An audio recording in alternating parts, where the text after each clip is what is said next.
Assalomu alaykum. Toshkent shahrining dizayn kodi bo'yicha gaplashamiz. Ko'pchilikning xabari bor. Oxirgi yig'ilishida prezidentimiz pesh lavhalar bo'yicha gapirdilar. Ya'ni pesh lavhalar bular reklama emas dedilar. Bu mavzuga biz hali alohida qaytamiz. Umuman bu narsa nima uchun joriy qilindi o'zi boshida? Nima uchun? Havodan pul qilishmi? Misol uchun. Keyin joriy qilinganda nima uchun pichoqni oldi o'zingga ur, og'rimasa boshqaga ur tamoyilda harakat qilinmadi. Ya'ni davlat birinchi bo'lib o'zining idoralarini o'sha pasportdan o'tkazmadi. Misol uchun mana 102 degan yozuv bor, ichki ishlar boshqarmasi degan prokuratura yo sud yoki boshqa degan mana hokimiyat degan yozuvlar bor. Nima uchun ularni olib tashlamasdan birinchi tadbirkorga pesh lavhasiga yopishildi? Ularniki reklama emas, ularga ma'lumot beruvchi. Misol uchun ma'lumot beruvchi narsa. Xuddi shunaqa tadbirkorlik ham ma'lumot beruvchi edi. Nima uchun bu narsalar qilinmadi? Keyin hali dizayn kodi mana biz yaqinda ko'rdik. Savdo sanoat palatasi, Toshkent shahar hokimligi xodimlari va tadbirkorlar bilan uchrashuvda ko'rdikki, hali dizayn kod oxirigacha ishlab chiqilmagan, ishlash jarayonda. Hali dizayn kod oxirigacha ishlab chiqilmagan bo'lsa, jarayonda bo'lsa, nima uchun buzish jarayonlari boshlanib ketdi? Nima uchun birovning mulkiga zarar yetkazildi? Nima uchun birovning mulkini buzib tashladi? Bu birinchi savol. Ikkinchidan, hop, nizoli vaziyat bo'lib turibdi. Qonunchilik bo'yicha qanaqa? Nizoli vaziyat bu sudda hal qilinadi. O'zbekiston hurmatli ba'zi amaldorlar, bilmayman qayerda ekanligini bilmaydigan amaldorlarimiz bormi? Ya'ni bu O'zbekiston, bu demokratik davlat, bu qonun ustuvor bu yerda. O'zbekiston qonun davlati, qonuniy demokratik davlat. Bu qaroqchi davlat emas. Qaroqchi davlatga xos bo'lgan harakatni qilib butun imijiga zarar yetkazmaydi. Ya'ni qanaqa u qaroqchi davlatga o'xshaydi? Qaroqchi davlatda boradi, qonun bo'lmaydi, shunday xohlagan ishini qiladi, buzib tashlaydi, boshqa qiladi. Qonuniy davlatdachi desa, qonuniy davlatda o'sha belgilangan tartib bo'yicha, qonun bo'yicha harakat qilinadi. Nizoli va buzib tashlaydi, noqonuniy talabnoma kiritiladi.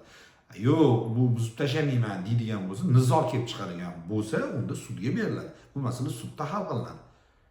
Sudni hal qilib qaroriga, qaror ajrimlaridan kelib chiqib turib harakat qilinadi. U o'zidan o'zi borib, narvon ko'tarib borib, ikkita ustani olib borib, davay buz deyilmaydi.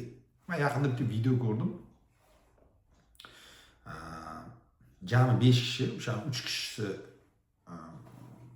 kasb ishimda keyinga oq ko'ngildi. 2 kishi ustaligi ko'rinib turibdi. Usta endi shu mehnatkash inson.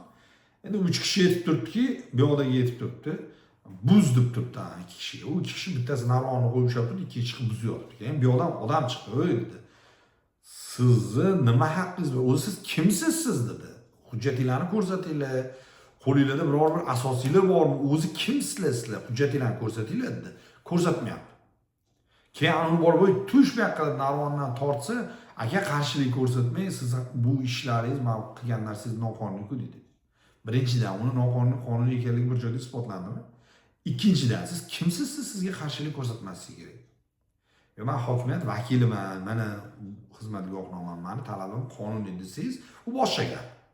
Unda ham hali qonuniymi, qonuniy emasmi ko'riladi. U siz kimsiz, siz kelib qarshilik ko'rsatmayman deb. Nimaga qarshilik ko'rsatmaskan? Hatto qonunchilikda,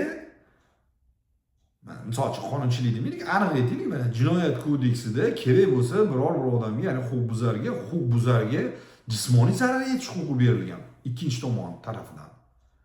Ya'ni agar huquqbuzar, jinoyatchi hujum qilib turgan bo'lsa yoki o'sha jinoyat sodir qilib turgan bo'lsa, zaruriy mudofaa chegarasidan chiqmasdan turib narigi odam tomonidan bu huquqbuzarga nisbatan jismoniy zarar ham yetkazishga huquq berilgan. Faqat zaruriy mudofaa chegarasidan chiqmasligi kerak. Siz kimsiz, siz unaqa chiqib qarshilik ko'rsatmay harakat, bu noqonuniy, hali o'zi bu dizayn kod degan narsa ishlab chiqilmagan. Bu hali ishlab chiqinglar, u qonunchilikka qanchalik tatbiq qilinadi, bu hali qonuniymi, yo'qmi, hali bu balkim men bilmadim. Hali shu paytgacha bir bergan munosabatini ko'rmaganmiz, balkim bir konstitutsiyaviy sud munosabat bildirib qolar bu narsaga yoki boshqa odam sudga berar. Hali bunaqa narsa bo'lgani yo'q. Buzib ana. Keyin bu birinchi masala. Ikkinchi masala. To'lov qayerdan kelib chiqdi bu? Nimaga to'lov qilish kerak? Bu havoga pul to'lash-ku bu. O'sha kun tadbirkor ham havoga pul to'lashdi. Bu nima u? Bu hokimiyatlar bilmadimmi? Nimaga asosan bunaqa chiqarib turibsizlar? Bu havoga pul to'lash emasmi bu? Nima sizni daxlingiz bor u reklamaga? Siz unga pul sarflaganmisiz, boshqa qilganmisiz? Soliq bu tushunarli. Umumiy e'tirof etilgan boshqa. Bu nima bu? Bu kvazi soliqmi? Soliq kodeksida ko'rsatilmagan, lekin majburiy yig'immi? Nimaga sizga pul to'lash kerak? Biz o'sha eng yomonlaydigan mo'g'illar davlatida ham faqat foydadan 10% soliq olingan. Foydadan 10% olingan. Mo'g'illar bosdi davlatimizni, odamlarimizni qiynadi boshqa deganda ham ularda ham hatto bunaqa bir qanaqadir har xil hayolatga kelgan narsa bo'lmagan. Shu qat'iy ko'rilgan daromaddan 10%ni bergan. O'shaning uchun ular 250 yil davlatchiligi yashab qolgan. Hatto Amir Temur mo'g'illardan ozod qilganda ham qo'g'irchoq hollarni olib kelib qo'ygan. Mo'g'il davlati bo'lib turgan o'sha paytda ham. Kavkaz davlatlariga borganda mo'g'il bayroqlari bilan bosib borgan Amir Temur. 1300-1400-yillar oralig'ida. U yoqdagilar o'zbeklar yo turkiylar kelmoqda bizga deb o'ylamagan. Mo'g'illar bostirib kelyapti deb shu o'lib ketgan 1200-yillarda o'sha 150 yil oldin o'lib ketgan Jaloliddin Manguberdi, ya'ni mo'g'illarning yuragiga g'ulg'ula solgan Jaloliddin Manguberdi bayroqlarida chiqib kelgan. Endi mayli boshqa mavzuga o'tib ketdik. Demoqchimanki, hatto o'shanda ham bunchalik bo'lmagan, har narsaga kvazi soliq joriy qilib tashalmaganda. Qanaqasiga to'lov nima uchun to'lash kerak u? Nimaga? Har bir santimetrga bunchadan to'lash kerak. Birga birdan oshib ketsa buncha to'lash kerak. Nimaga to'lash kerak sizga? Qaysi qilgan ishingiz uchun sizga to'lash kerak?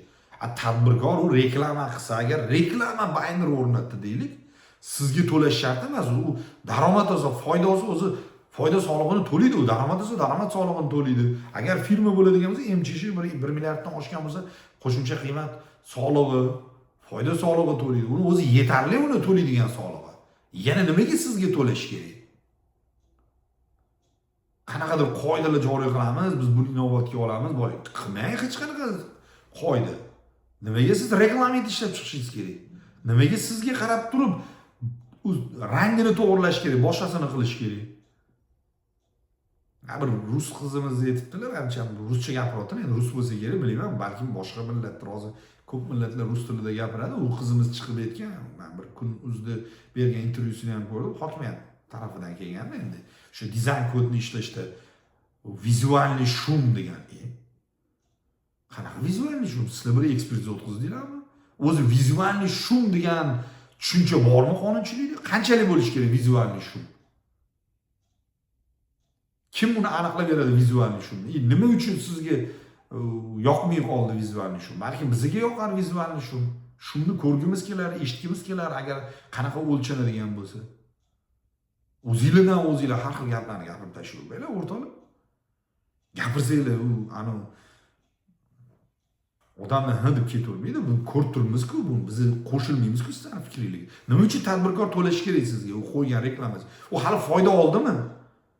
Tadbirkorga prezidentimiz nima deb turibdilar? O sharoit yaratib ber, u rivojlansin, kredit ber, sharoit yaratib ber desa, tadbirkorga yana qo'shimcha pul. Hali foyda olgani-yu, qo'ygan narsasiga pul to'lash kerak. Bu